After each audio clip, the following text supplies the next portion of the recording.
Hi, this is Maria Sevilla with Sevilla Bodyworks. So this is my second video in my Reformer Basics series. The first one that we did lying supine, we started off with some footwork, we did some hip work and some arm work, and now we're going to move forward kneeling on the carriage. I like to do minimal spring changes and I like to work best in flow, but please know that anytime that you need to stop and rest, you can do that, or if you need to change the spring loads for your body, you can do that as well. But we're going to get started here with a red and a blue spring, and I'm going to be kneeling facing the foot bar with a low foot bar. So I'm going to get started here. So the first thing, if you have any knee issues, kneeling can be really challenging for some people. So if you have knee issues, please pad up your knees as much as you need to. So padding up the knees, you would just take a small mat or something and place it underneath the top of your shins, so you put less stress on your knee joints. I don't have any knee issues, so I'm not padding up my knees. I'm going to take my hands to the foot bar and my heels right up against the shoulder rest, my toes curled under.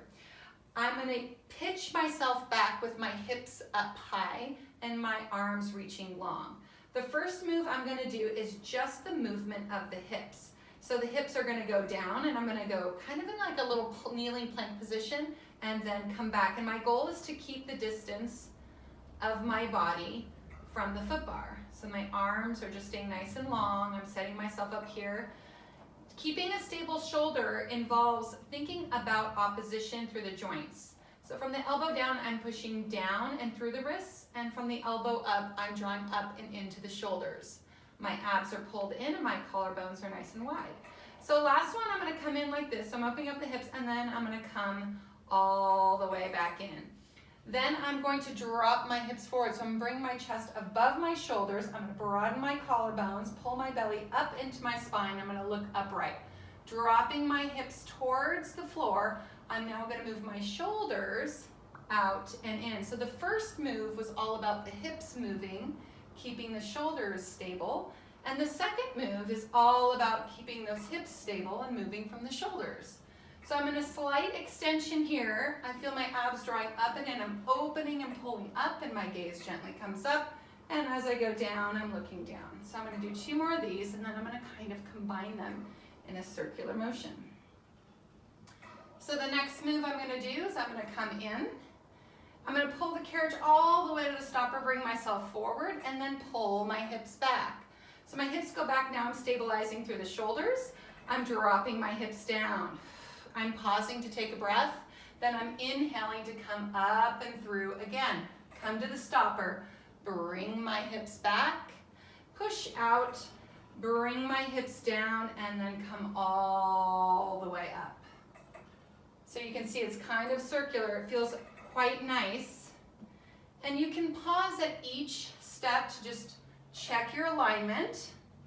Let's reverse that. So now I'm going to come forward. I'm dropping my hips forward. I'm pushing myself back. And then I'm going to pull the hips in. I'll try to keep my tail high. And then I'm going to drop my hips and push it back. And then bring the hips forward, tail high. So I'm trying to keep my back flat. I'm not rounding here. And then coming back and through. This reverse position tends to be more challenging. So I'm trying to get into the stopper, but if you can't get it all the way into the stopper, just take it as far as you can. So this will be my last one. And then coming forward and then back.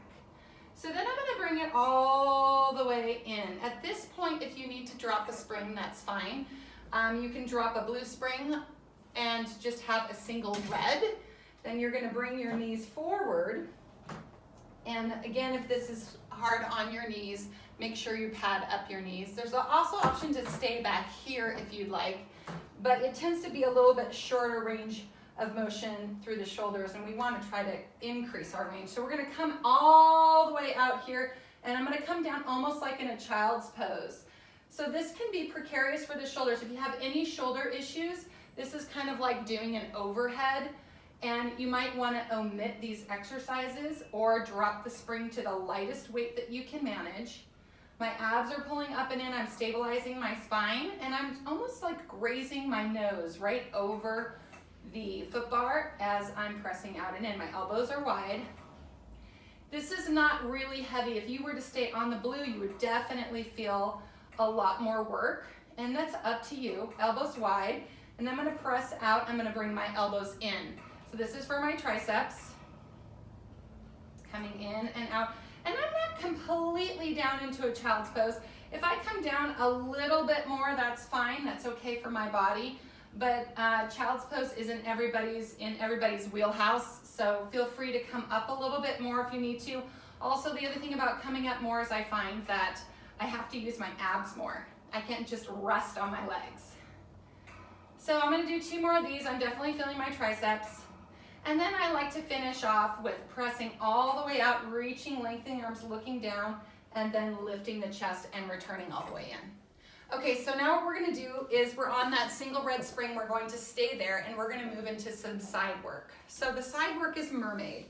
Mermaid traditionally is done with this Z-sit position. And again, knees, hips, this can kind of be an issue. Not everybody can sit that way. So then you can just drag your other leg out like this. And even if this doesn't feel great, you can put both feet down. Now note that you're gonna be moving out, so you kind of have to walk your feet out with you. In this case for me, this is okay, so I'm gonna go here. So those are some options for you. The arm is forward of the shoulder, so not lined up with the shoulder, but forward of the shoulder. The other arm is gonna go up, and it's a leaning in, a lengthening from hip to rib to shoulder. And I wanna try to keep that line through the spine. It's not so much a bending up and over. It is a side bend, but the feeling through the body is more about length and leaning than it is about reaching and bending. So the arm comes up, I go over, and I don't want to collapse in my shoulder. I want to try to keep the space between my ear and my shoulder. So I don't want to approximate. I want to draw like kind of a little pretty picture here and then come back up. I'm going to just do a few more of these so that you can see nice long lean body going up and over, pulling the belly in, and then coming back. So now I'm going to add the rotation. The rotation looks like this. I'm going to come over and I'm going to rotate and bring my outside upper arm towards the bar arm. I'm going to come back and then all the way up. And the breath is like this. We're going to inhale over. We're going to exhale, rotate, inhale, derotate, exhale, and return. So that's prepping us for our next move, which is to go over, exhaling here, and then sliding that inside arm wide, squaring your shoulders. Now I'm very twisted. I'm gonna reach and lengthen, and then I'm gonna practice that same move that we did when I was kneeling, pulling, lifting up and opening, pulling the carriage home, keeping my belly in, and then coming back out. This is a coupled movement. That means that there's a couple things happening in the spine. I am side bending, I'm twisting, I'm extending. All of these elements can be kind of a little bit tricky for someone that has any disc issues. So you probably want to eliminate this third piece and just stick with the first and second pieces. And then I'm going to come back out. So I'm going to do that thing on the other side. Before I do that, I'm going to do a reverse stretch. So I'm going to bring that outside arm up and come this way for that reverse stretch, which feels really great. I'm supporting myself with that headrest and that opposite arm. And then I'm coming back and down. So now I'm going to turn around and do the other side. So here we go. Z-sit position, not available to everyone. So then that leg can just drape over like this if that feels better for you. Both legs can come down. Remember to walk out with your body. I'm going to go to Z-sit. The arm is forward. So this is a different side. This is my right arm. And I tend to collapse on the side. So my goal is to stay lifted the whole time, where I want to kind of just slump down there, and that's not going to be great. So I have to really think about up from my underside, not just the upper side. And I definitely feel like that's more work for me. And then going over. And then what we're going to do is we're going to go over, and then we'll do that rotation. So feeling it out first here before I choose to go to that full expression. So I'm going around and then coming back. I'm using the breath, which is the inhale to come up and over, exhale to reach and rotate. Inhale to de-rotate. Exhale to lift my body back up. And then once I feel pretty confident with that, then I'm gonna see how this goes. And I'm rotating. It's so important to work on length and lifting in any rotation at all. And I'm being gentle. This is a red spring. It's not very heavy. I have to support myself by lifting through the crown, drawing my belly into my spine. Last one. Inhaling to come up and exhaling to go down.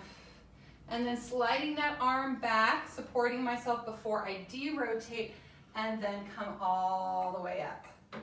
Now, if you noticed, I took my time coming out of those moves. You never want to come out of a coupled movement quickly.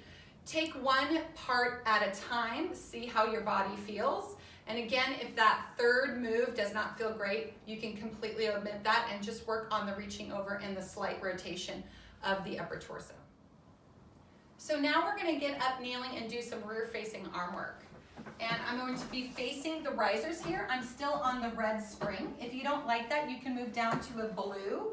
And when we're kneeling, I like to do this work kneeling because it just works on our balance a little bit more. And I like to multitask in Pilates. So doing arms and then working on balance, I think is really great. And it just integrates all of those principles. So I'm gonna get started with my hands right in front. I wanna make sure the straps are nice and even. And then I'm looking forward, I'm making sure my ribs are over my hips. I'm gonna start by pressing straight back on my inhale and then exhale coming forward.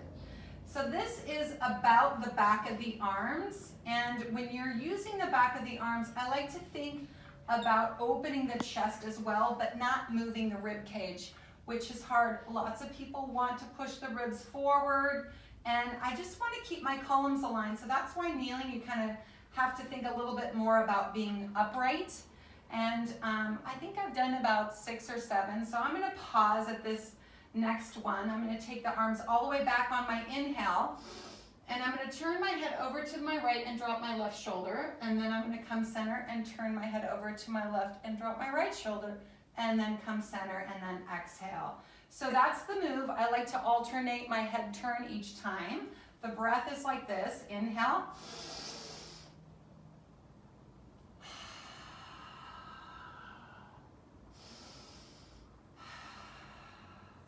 So I'm inhaling to press back and turn one direction. Exhale to come all the way around to the opposite direction. Inhale forward and release the straps. Exhaling. I'm going to do that one last time. And then come forward and then exhale and release. Okay, so now I'm going to choke up on those ropes, working the triceps a little bit more. I'm going to pitch myself back, balancing on my shins, tail out, chest out. Bring my hands behind me and looking slightly up and forward, I'm going to bend and straighten the elbows. So little tiny moves for the triceps. It's really easy. I see people coming all the way here, but then we go into bicep land. So you want to extend, get those triceps working, and then just come shy of that 90-degree angle. You'll definitely feel a deeper burn. And then I'm balancing here, so I'm feeling my abs pulling up and in to support what's happening through my shoulders.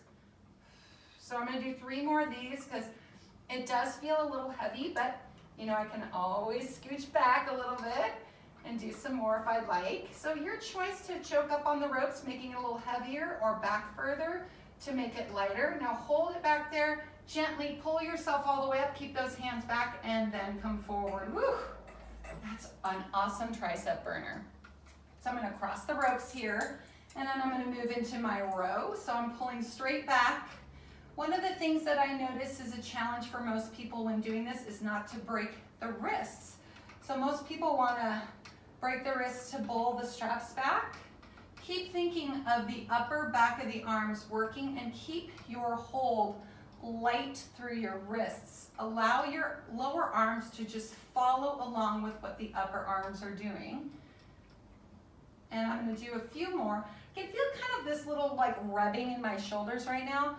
And if you have that sensation, as long as there's no pain, sometimes that's just being a little bit out of alignment. So I'm really kind of working on keeping my shoulders as wide as possible and balancing hip and shoulder as well. So we tend to lean into one hip, so making sure I feel even weight between the legs and the shins. I'm gonna do one more and then I'm gonna take it right into my rotation, uncrossing the straps now, pulling one arm back and the other arm forward. So we're rotating again. We did a little rotation with that mermaid series. There's not a whole lot of rotation in the Pilates repertoire, so anytime I have the opportunity to build it in, and you can ask my clients that, I try to. Maybe it's because I'm a long body and I love to rotate. It's definitely a little bit more challenging if you have a shorter waist, so I'm sorry about that. But it is really, really important, and it helps to build our rotators through our spine, helps to work our obliques, challenges our balance, all kinds of good stuff. So I'm going to do one more each side. I'm inhaling as I'm rotating, exhaling, returning, and then I'm going to come forward and I'm going to place the straps down. So that's our quick, short series for the rear facing arm work. And then next time that you come visit, we're going to do our Reformer Basics 3. So I look forward to seeing you. Bye.